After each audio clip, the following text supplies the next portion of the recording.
So, if you caught any of Trump's State of the Union address the other day, you probably witnessed some shocking behavior from the Democrat Party. I mean, what else is new? But it just might be what pushes what few supporters they have left away from them for good, because there's no way to continue to stand behind people who can be this vile anymore. Let's get into it.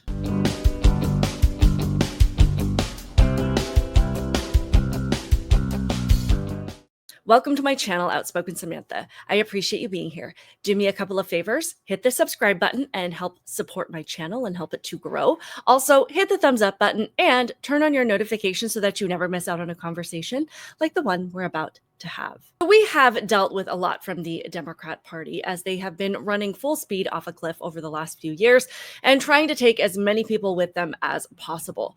But I think in the back of our minds, we always kind of hope that at some point they'll realize that choosing to be as depraved and morally bankrupt as possible is just not a winning strategy for your side, and that perhaps they'll reverse course a bit and at least try to relate to the values that the majority of the country still holds. But no, they still wake up every single day and think to themselves, how can we make people recoil in disgust as violently as possible?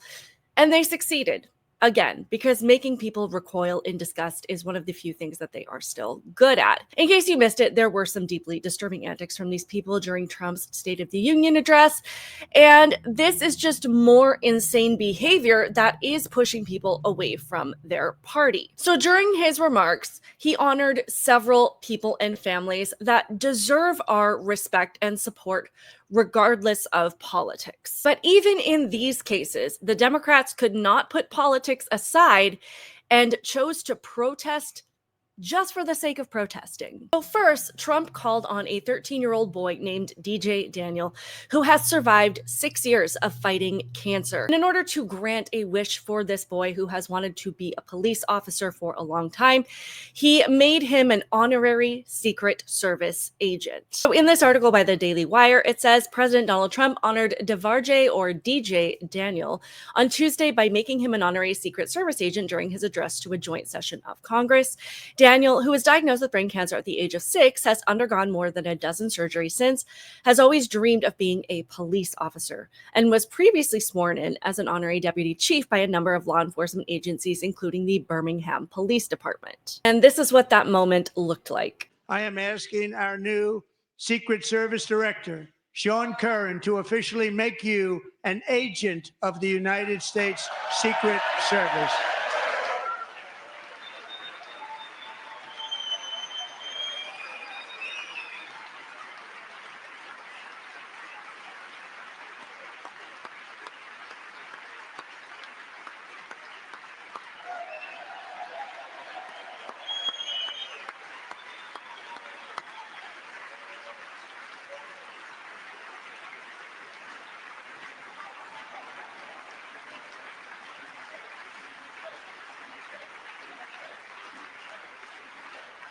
They were all chanting his name, DJ, DJ, DJ.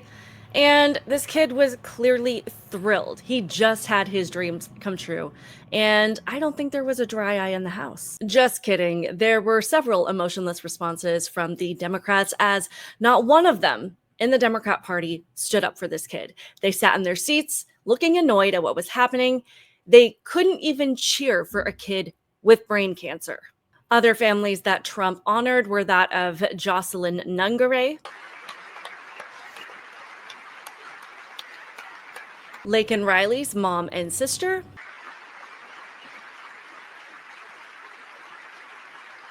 and Corey Comparator's family. We're joined by Corey's wife, Helen, who was his high school sweetheart, and their two beloved daughters, Allison and Kaylee. Thank you.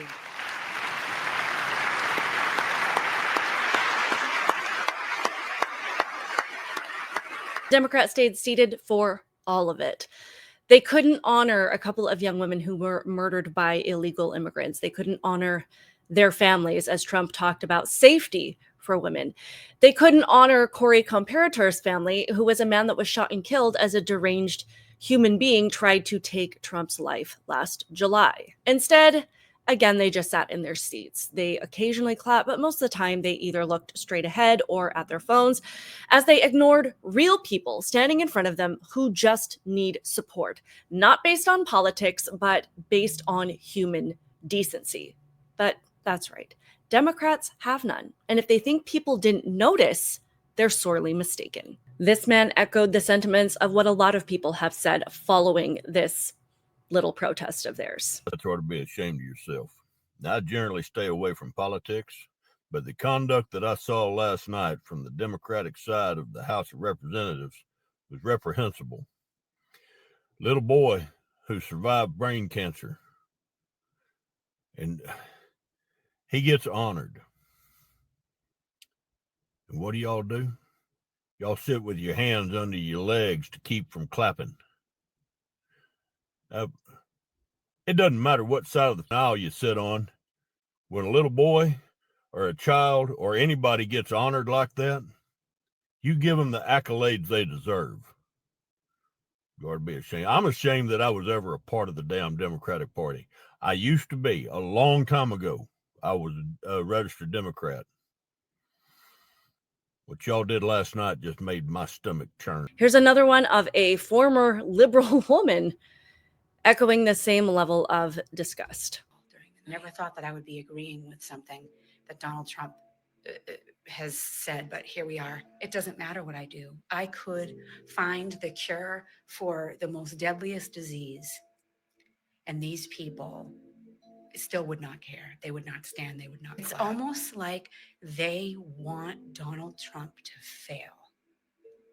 That's the impression that I got as a Democrat. It's like if Donald Trump fails for the next 4 years, we all fail. It was awful last night. You had Al Green getting dragged out of there after waving his cane, going, there's no mandate, there's no mandate. Elizabeth Warren playing on her phone all night. I can't imagine sitting in front of the president and playing on my phone.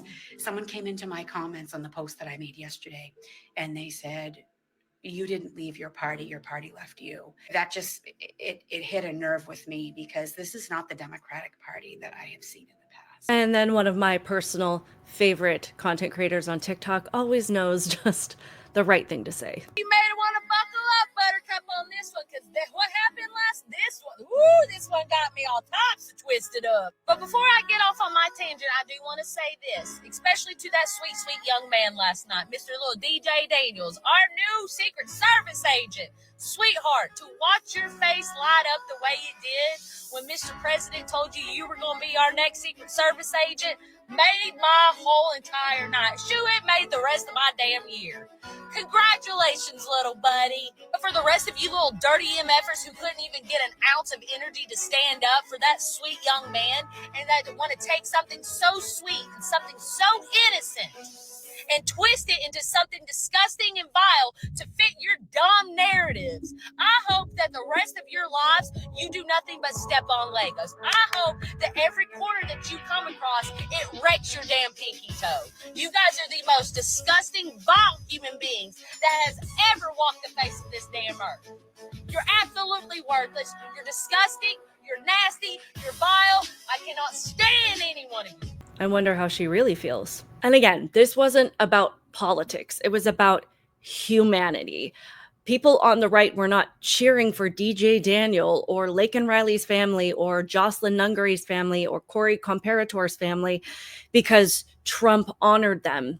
We cheered for them because it was the decent thing to do. And I can hear it now, liberals in my comments being like, well, you never applaud trans people or women who want to get abortions or brown people who want to stay in our country illegally. Because to them, those are the real victims in our country. Not women being killed by gang members, but grown men who can't get into women's bathrooms. Not innocent people being killed by one of their deranged followers trying to assassinate the president, but women who want to be promiscuous without consequences and use abortion as a form of birth control. Those are their victims. Ironically, did you notice how a lot of the Democrat women were wearing pink last night?